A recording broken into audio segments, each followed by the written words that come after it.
আল্লাহ রাসূলের সাহাবী হযরত আলকামা রাদিয়াল্লাহু তাআলা আনহু আল্লাহর রাসূল সাল্লাল্লাহু আলাইহি ওয়াসাল্লামের একজন বুজুর্গ সাহাবী ছিলেন, অত্যন্ত আমলী একজন সাহাবী ছিলেন। আলকামা রাদিয়াল্লাহু তাআলা আনহু যখন মৃত্যু শয্যায় শায়িত, তখন সাহাবায়ে কেরাম তাকে তালকিন করতেছে যে পড়ুন লা ইলাহা ইল্লাল্লাহু মুহাম্মাদুর রাসূলুল্লাহ সাল্লাল্লাহু আলাইহি ওয়াসাল্লাম। সাহাবী আলকামা বলতেছে আমি তো কালিমা পড়তে পারি না। বলে কেন? বলে আমি তো জানি না আমি কেন কালিমা আমার মুখ দিয়ে বের হয় না, কালিমাটা আমি পড়তে পারতেছি না। সে যে কালিমা পড়তে পারতেছে না এটা বলতেছে, কিন্তু কালিমাটা তার মুখ দিয়ে বের হয় না। সাহাবায়ে কেরামগণ দৌড়ে আল্লাহ রাসূলের দরবারে গিয়ে বললেন, ইয়া রাসূলুল্লাহ ওয়া ইয়া হাবিবাল্লাহ, আপনার সাহাবী আলকামা মৃত্যু শয্যায় শায়িত, কিন্তু তার মুখ দিয়ে কালিমা বের হচ্ছে না। রাসূলুল্লাহ সাল্লাল্লাহু আলাইহি ওয়াসাল্লাম আসলেন, দেখলেন ঠিকই তার মুখ দিয়ে কালিমা বের হয় না। আল্লাহ রাসূলের বুঝতে বাকি রইল না, সাহাবীদেরকে বললেন আলকামার মাকে ডাকো। আলকামা রাদিয়াল্লাহু তাআলা আনহুর মা আসলেন আর জিজ্ঞেস করলেন, ও আলকামার মা, তোমার সন্তানের মুখ দিয়ে কালিমা বের হয় না, মনে হচ্ছে তোমার সন্তান তোমার মনে কষ্ট দিয়েছে। কারণ আল্লাহ রাসূলের হাদিস আছে, রিদুর রাব্বি ফি রিদুল ওয়ালিদি ওয়া সাখাতুর রাব্বি ফি সাখাতুল ওয়ালিদ। মা বাবার সন্তুষ্টি আল্লাহর সন্তুষ্টি। কেউ যদি তার বাবা মাকে সন্তুষ্ট করতে পারে, আমার আল্লাহ তার উপরে সন্তুষ্ট হয়ে যায়। কিন্তু যেই সন্তান তার মা বাবাকে সন্তুষ্ট করতে পারে না, যেই সন্তানের প্রতি তার বাবা মা অসন্তুষ্ট থাকে, তুমি যতই আমল করো না কেন, যত কিছুই করো না কেন, আমার আল্লাহ কোনোদিনও তোমার উপর সন্তুষ্ট হবেন না। আর যদি আল্লাহ সন্তুষ্ট না হন, তোমার কপালে কোনোদিন জান্নাত জুটবে না। বলেন ঠিক কিনা? আলকামা রাদিয়াল্লাহু তাআলা আনহুর মাকে আল্লাহ রাসূল জিজ্ঞেস করলেন, ও মা, তোমার সন্তানের মুখ দিয়ে কেন কালিমা বের হয় না?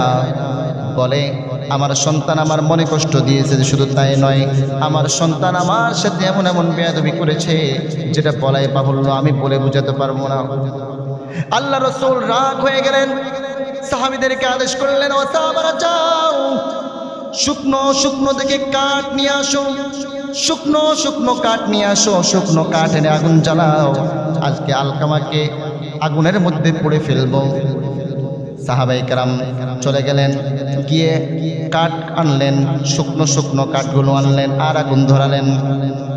আল্লাহ রাসূল বলতেছে, যেই সন্তানের উপর তার বাবা মা সন্তুষ্ট না, যেই সন্তানকে তার বাবা মা বদদুয়া দেয়, ওই সন্তানকে দুনিয়াতে রাখার দরকার নাই।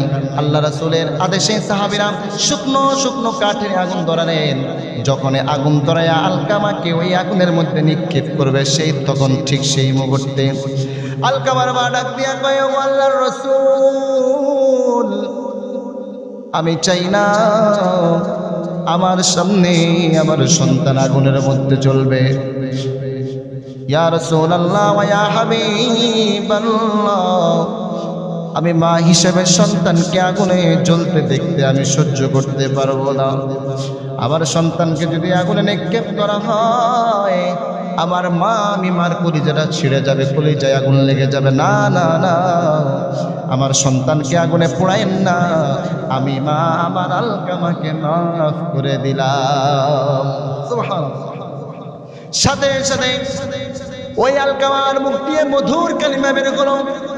যখনই তার মা তাকে মাফ করে দিলেন, মাফ করার সাথে সাথে তার মুখ দিয়ে বের হলো, লা ইলাহা ইল্লাল্লাহু মুহাম্মাদুর রাসূলুল্লাহ সাল্লাল্লাহু আলাইহি ওয়াসাল্লাম। প্রিয় ভাইরা আমার, এই জন্য মাকে কষ্ট দেওয়া যাবে না, বাবাকে কষ্ট দেওয়া যাবে না। যেই বাবা মাথার ঘাম পায়ে ফেলে সন্তানগুলোকে মানুষ করার চেষ্টা করে, যেই বাবা নিজে ভালো কিছু না খেয়ে ভালো কিছু না পড়ে সন্তানকে ভালো রাখে, যেই বাবা নিজের জুতাটা পর্যন্ত একবার নয়, দুইবার নয়, তিনবার পর্যন্ত তার নিজের ছেঁড়া জুতাটাকে সেলাই করে, কিন্তু যখনই তার সন্তান বলে বাবা আমার জুতা ছেড়ে গেছে, বাবার মন মানে না, যত কিছুই হোক, যত কষ্টই হোক, সন্তানের জন্য ঠিকই নতুন জুতা করে নিয়ে আসে। ও ভাইরা আমার, যুবক ভাইরা আমার, তোমরা কিভাবে তোমাদের বাবা মার অবাধ্যতা করো, বাবা মার অবাধ্যতা করো। তোমার মা তোমার বাবা তোমার জন্য কতই না কষ্ট করেছে, তোমার জন্য কত কিছুই না করেছে। আজ তুমি কিভাবে সেই বাবা বাবার অবাধ্যতা করতেছো? মা বাবার কথা শোনো না রে ভাই।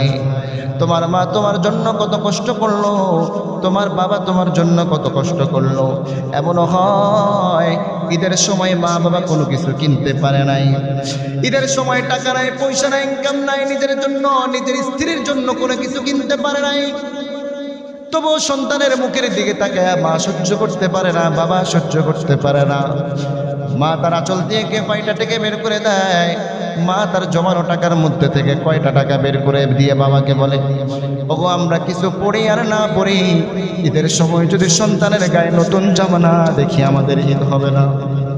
যত কষ্টই হোক আমরাও হয় ঈদের সময় নতুন জামা কিনবো না, কিন্তু আমাদের সন্তানগুলোর জন্য নতুন জামা কাপড় কিনে দেন। দেখেন বাবা মা যতই কষ্ট করুক না কেন, যতই কষ্ট হোক না কেন, তারা প্রতিনিয়ত প্রতিক্ষণে তারা সর্বক্ষণ সন্তানের যাতে খুশি থাকে, সন্তান যেন ভালো থাকে সেই চেষ্টায় থাকে। আর সন্তানকে ভালো রাখার পরে, ভালো পড়ালেখার করার পরে সেই সন্তানগুলোই তাদের বাবা মাকে ভুলে যায়।